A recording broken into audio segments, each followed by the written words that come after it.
Papadudot 5 taon na ako sa kumpanyang pinagtatrabahuhan ko. 5 taon na rin akong single. Kaya hindi maiwasan ang tuksohin ako ng mga kaibigan ko kung bakit hanggang ngayon ay wala pa rin akong boyfriend. Ang totoo, kahit naman ako minsan ay napapatanong din. Bakit nga ba wala pa rin akong boyfriend? Hindi naman ako pangit at may regular pang trabaho. Ang sabi nga nila ay malaki ang pagkakahawig ko kay Katrina Halili. Mahilig din akong mag-ayos ng mukha at buhok kapag pumapasok sa opisina. At isa pa ay hindi rin naman ako pihikan. Sadyang hindi lang talaga siguro ako pansinin o ligawin ng mga lalaki. Hanggang sa makilala ko si Enrique, ang bagong assistant supervisor sa opisina namin.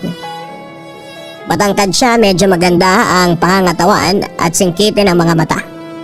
Napansin ko kaagad siya kasi yung itsura niya talaga yung mga tipo ko ng lalaki. At hindi ko alam kung nararamdaman niya ba yon o nagkataon lang na bigla na lamang siyang gumawa ng paraan para mapalapit sa akin. Paanong paraan? Minsan kasi kaming nagkasabay na kumuha ng kape sa pantry. Mula noon ay palagi na kaming sabay na nagko-coffee break at lunch break. Madalas niya rin akong dalhan ng kape sa station ko at hinihintay ako na mag-lunch break. Kahit medyo huli ang schedule ko sa kanya, hanggang pati sa pag-out sa trabaho ay sinabayan niya rin ako o papadudot. Eileen, bakit hindi pa nakahanda ang gamit mo? Hindi ba out ka na rin sa ganitong oras? Nagtatakang tanong ni Enrique nang makalapit sa workstation ko. Kagaya nga ng dati ay sabay dapat kaming uuwi. Dapat oo, kaya lang eto natambakan ng trabaho. Sagot ko. Sayang naman, may nakita kasi akong bagong bukas na restaurant dyan sa malapit. Yayain sana kitang mag-early dinner tayo ngayon. Wika niya. Ganun ba? Sayang nga, next time na lang siguro. Sagot ko naman. Pero kailangan mo ba talagang tapusin yan ngayon? Baka naman pwede pang ihabol na lang sa Lunes yan. Tara, out na tayo. Libre kita kapag sinamahan mo ako ngayon doon. Pangungulit pa niya. Ano kasi medyo nahihirapang sagot ko kasi marami pa talaga kaming kailangan na tapusin noon. Ang dami talaga nitong report. Hindi ko kakayanin tapusin to na mag-isa lang. Pagpaparinig naman ng katabi kong si Jessica. Natawa na lamang ako sa tinuran niyang yon kasi kaming dalawa ang naka-assign sa mga report na dapat matapos. Ayun nga Enrique, sorry pero kailangan ko talaga mag-overtime ngayon. Wika ko pa sa kanya. Ganun ba? Ganito na lang. Hintay na lang kita sa pantry. Text mo na lamang ako or daanan mo ako doon kapag tapos ka na sa ginagawa mo dito. Tapos sabay tayo mag-dinner sa sinasabi kong restaurant. Don't worry, libre ko pa rin game? Tanong pa niya. Okay lang naman, kaya lang hindi ko kasi alam kung anong oras pa kami matatapos dito. May pag-aalinlangan na sabi ko. Ayos lang yan. Willing to wait naman ako. Saka ihahatid naman kita sa inyo pagkatapos natin mag-dinner. Basta nasa pantry lang ako ha. Hintayin kita doon, bye. Paalam niya bago lumabas ng opisina. Next naman, may taga-libre na ng dinner tapos may taga-hatid pa pauwi. Hindi ba talaga nanliligaw sa'yo yan? Tanong ni Jessica. Hindi nga Jessica, saka ilang beses mo na yung tinatanong sa akin, di ba? Natatawa ang sagot ko sa kanya. Hindi talaga, kahit palagi kanyang sinasabayan na kumain. Pumasok dito sa opisina tapos may paghahatid pa sa'yo sa apartment mo. So kung hindi siya nanliligaw, anong tawag sa ginagawa niya? Nagpapakajulalay peg? Ganun? Pag-uusisa niya. Ikaw talaga, ang dami mong alam. Magtrabaho na nga lang tayo para matapos na natin to. Napapailing na wika ko. Papadudod sa totoo lang ay hindi ko naman masisisi si Jessica kung isipin niya na nanliligaw na nga si Enrique sa akin. Ilang buwan pa lang kasi siya sa opisina ay panay na ang lapit niya sa akin na parang palagi na lang nagpapakyut. Minsan nga ay gusto ko na talagang i-assume na may gusto siya sa akin kaya lang ay pinipigilan ko ang sarili ko. Kahit marami talaga siyang mga bagay na ginagawa para sa akin. Kagaya ng pagdadala ng kape sa station ko. Pagdaan sa akin para iyayain ako na mag-lunch. Paghihintay sa akin na makapag-out kahit palagi ako naka-overtime at kung ano-ano pa.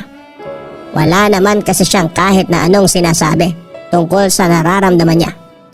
Kaya ayokong pangunahan ng mga ginagawa niya. Baka kasi wala naman talaga yon. At isa pa ay baka rin maudlot ang kung ano man ang gusto niyang gawing diskarte sa akin. Papadudot, habang tumatagal ay mas lalo kaming nagiging close ni Enrique. Mas nagiging ma-effort kasi siya sa paglapit-lapit niya sa akin. Madalas na rin tuloy kaming tinutokso ni Jessica na hindi ko talaga maiwasan. At dahil nga mas naging ma-effort siya, gusto ko nang i-assume na nanliligaw na talaga siya sa akin kahit na wala pa man siyang sinasabi. Meron naman kasi talagang lalaki na hindi nagpapaalam na manliligaw, hindi ba? Yung dumidiretso na kaagad ng effort para magustuhan siya ng babaeng mahal niya. Pero hindi pa rin ako sigurado kung ganon ngang klase ng lalaki si Enrique o baka naman nakikipagkaibigan lang talaga siya sa akin. Uy girl, anong sinesenti-senti mo dyan at nag-iisa ka dyan sa sulok? Tara dun sa table ng mga kaopisina natin. Party-party tayo. Ang yaya sa akin ni Jessica. Nasa resto bar kasi kami noon kasama ang iba pa naming mga katrabaho. Medyo mauso kasi doon dahil sa mga naninigarilyo nating office mate. Kaya lumayo muna ako ng konti. Alam mo naman kasing mabilis lang talagang akong maubo sa mga ganyang usok. Sagot ko sa kanya. Sabi ko nga o eto, inumin mo na lang tong alak na dala ko para naman ma-enjoy mo kahit papaano ang pa-birthday party ni Madam dito sa resto bar. Alok niya sa akin. Jessica, alam mo namang hindi ako umiinom. Kaagad natanggi ko. Konti lang naman yan girl. Muling alok niya. Sorry pero pass talaga. Tanggi ko pa.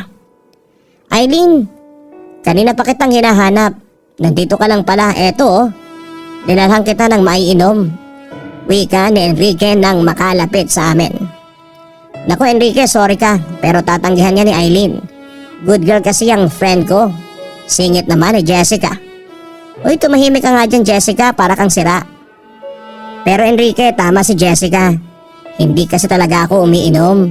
Baling ko kay Enrique. Hala, sayang naman. Minsan lang to kaya kailangan sulitin na natin.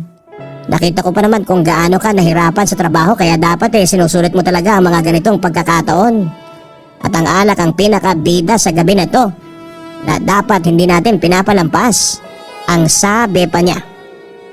Sorry pero madali kasi ako malasing. Kaya hindi talaga ako umiinom ng alak, lalo na kapag wala ako sa bahay. Mahirap na kasi baka dito pa ako malasing.